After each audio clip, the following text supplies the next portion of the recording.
Estamos na milla de ouro compostelán, onde os alugueres son máis caros e é raro ver locais baleiros.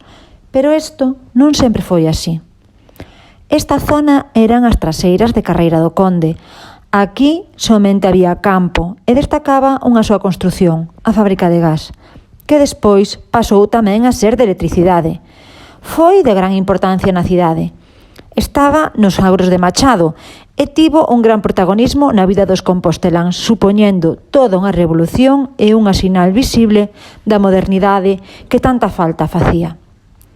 O primeiro alumeado público da cidade foi a gas no 1874 e daban luz ao centro histórico e as zonas máis próximas do suburbio. Gracias ao alumeado público foise conquistando a noite. Antes era necesario ir cun candil, tanto para ver como para ser vistos.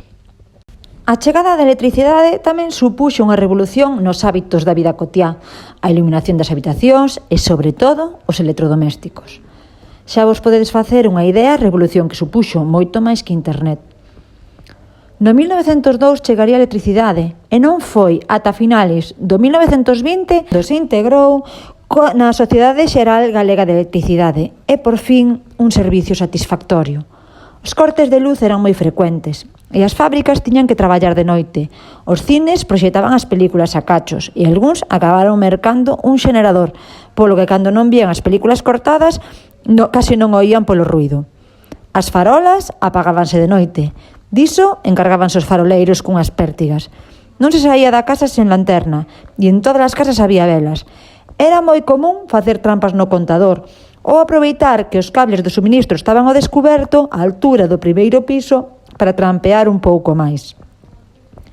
Desta época quedannos de recordo os farois que serviron de modelo para os que hai na cidade vella, que alumean semellando a luz de gas. Cando desaparece a fábrica de gas, instaláronse aquí as oficinas de Fenosa e así lle siguen chamando edificio. O primeiro tramo, dende a Senra, tiña o nome de Calexón de Matacáns. O nome fai referencia á antiga muralla, aos ocos que permitían mirar e guindar pedras ou aceite quente para protexerse dos ataques do inimigo.